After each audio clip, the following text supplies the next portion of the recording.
சற்று முன்பு கிடைக்கப்பெற்ற ஒரு அதிமுக்கியமான மற்றும் பரபரப்பான தகவல் ஒன்று மக்களே. காணொளியை முழுமைக்கும் பாருங்க.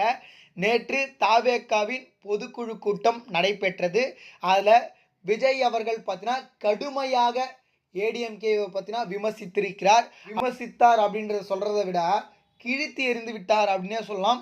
அதற்கு இந்த வாசகம் கரெக்டாக இருக்கும். அதாவது புலி பதுங்குவதெல்லாம் பயந்து விட்டதாக அர்த்தம் கிடையாது அப்படின்ற ஒரு வாசகம் இருக்கிறது அல்லவா. அதுக்கு ஏற்ப போல நேற்று விஜயின் உரை இருந்ததாக தற்பொழுது அரசியல் விமர்சனர்கள் கூறிட்டு வராங்க.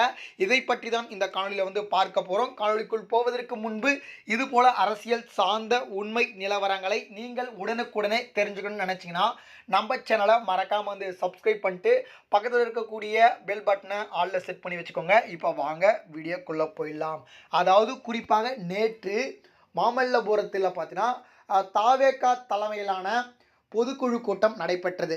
குறிப்பாக 40 நாட்களுக்கு பிறகு இந்த பொதுக்குழு கூட்டம் நடைபெற்றது. அதிலே ஏற்கனவே சொல்லிட்டாங்க. அதாவது இந்த நாங்கள் 41 குடும்பத்தை இழந்திருக்கோம். அதனால தான் பார்த்தீங்கன்னா அந்த துயரத்துலேருந்து எங்களால் மீண்டு வர முடியல. அதனால தான் பார்த்தீங்கன்னா இந்த 40 நாட்கள் அப்படின்ற மாதிரி சொல்லியிருக்காங்க. இது மட்டும் இல்லாமல் நிறைய விதமான தீர்மானங்களும் முக்கியமான முடிவுகளும் எடுக்கப்பட்டது. அப்போ கட்சி சின்னம் தொடர்பாக கூட பார்த்திங்கன்னா நிறைய விதமான விஷயங்களை பேசியிருந்தாங்க. அதுக்கப்புறம் விஜய் அவர்கள் பேசும்பொழுது பார்த்திங்கன்னா திமுகவை இழிச்சி எறிஞ்சிட்டாரு அப்படின்னே சொல்லலாம். அதாவது குறிப்பாக 41 பேர் உயிரிழம்போடு பார்த்திங்கன்னா நாங்கள் எல்லாம் ஓடி போல அப்படின்ற மாதிரி சொல்லிட்டு இருந்தாங்க. அதாவது அந்த ஊர் எல்லையில் தான் பார்த்திங்கன்னா இருந்திருக்காங்க அப்படின்ற மாதிரி சொல்லியிருந்தாங்க. அது மட்டும் இல்லாமல் பார்த்திங்கன்னா அதாவது சட்டமன்றத்தில் நம்மளை பற்றி பேசுகிறாங்க. இதுக்கு நம்ம கண்டிப்பாக கருத்து தெரிவிக்கணும் அப்படின்ற மாதிரி விஜய் அவர்கள் பேசியிருந்தார். அதில் என்ன சொல்லியிருக்காங்கன்னா நம்ம கேட்கக்கூடிய இடங்களை அவங்க தரதில்லை. மிக குறுகியமான அதாவது பார்த்தீங்கன்னா மக்களுக்கு நெருக்கட்டமாக இருக்கக்கூடிய இடங்களை தான் பார்த்தீங்கன்னா தேர்வு செஞ்சு தராங்க அப்படின்ற மாதிரி சொல்லியிருந்தார். அது மட்டும் இல்லாமல் பார்த்தீங்கன்னா நிறைய முக்கியமான குண்டுகளுக்கு தூக்கிப்பட்டார். அதாவது பார்த்தீங்கன்னா அந்த கரூர் சம்பவத்தில் 41 பேர் உயிரிழந்தாங்க. அப்போ பார்த்தீங்கன்னா இந்த உடனடியாக உடல் குறாய்வு செய்யப்பட்டது, அடிகள் எரிக்கப்பட்டது அப்படின்னு சொல்லிட்டு பார்த்தீங்கன்னா திமுகவை விமர்சித்திருக்கிறார். அதாவது பார்த்தீங்கன்னா அவர் என்ன சொன்னார்னா நறுக்குன்னு சொல்லிட்டு உயர் நீதிமன்றத்தில் உச்ச நீதிமன்றத்தில் கொட்டி விட்டாங்களே மறந்துட்டீங்களா அப்படின்ற மாதிரி சொல்லியிருந்தாரு. அதாவது அந்த 41 பேர் உயிரிழக்கும் பொழுது பார்த்தீங்கன்னா தனிக்குழு ஒன்று அமைக்கிறாரு. அந்த தனிக்குழு எதுக்கு அமைச்சிங்க அப்படின்னு சொல்லிட்டு பார்த்தீங்கன்னா நீதிமன்றத்தில் கேட்டாங்க அப்படின்ற மாதிரி சொல்லியிருந்தாரு.